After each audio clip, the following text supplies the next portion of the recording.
My problem is that with K-pop, the members they blend in together. And one of the people say that Girls' Generation is harder to become mainstream in America because there's so many of them we can't figure out what their names are. But 2NE1 has 4 and Big Bang has 5, so people can figure out who they are from because it's smaller. Girls' Day, Jihae, Jaehee, has left the group, and I've been starting to like Girls' Day, listening to them in the car. And the girl I like the most is the one that does the screaming at the end, the high pitch. She looks like the short one in the video. But the thing is, I don't know any of their names. So when Jaehee, they said she left, I'm like, okay, let me see who she is. And she looks just a little bit familiar, but she doesn't stand out. So with the blending of the characters, like if you ask me about Shiny, who I saw at the KBS concert, they all they kind of look alike.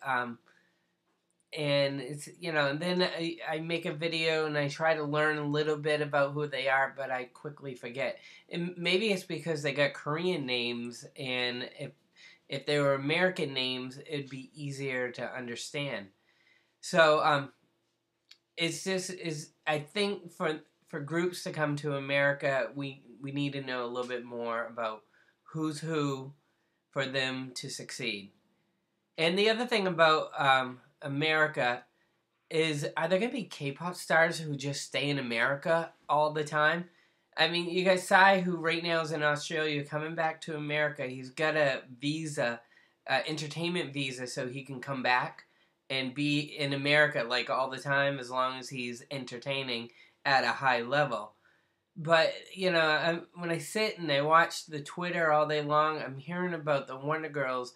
They're like at a university talking about K-pop, and I'm like, wow, the Wonder Girls are over here a lot.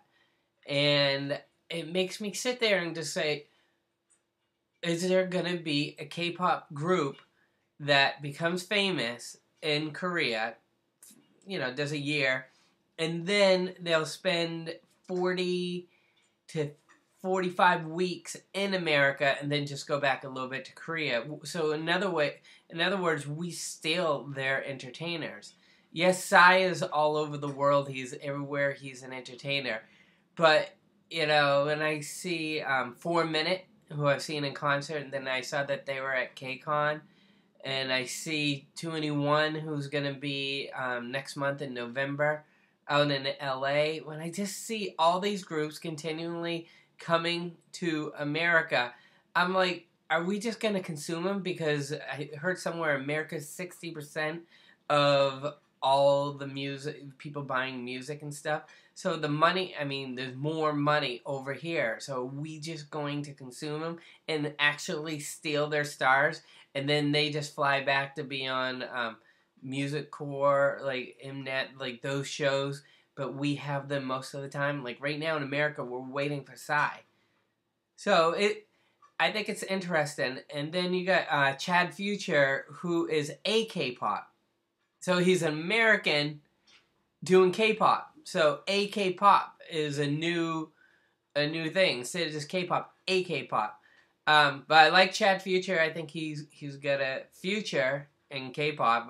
But he's coming out with new videos and all that. So it's just keep your eye on it and see if we steal it. But I love seeing it when they come here. Big Bang, we're stealing Big Bang for the month of November. 4 shows in America. So I'm participating in this robbery. Tell me your thoughts.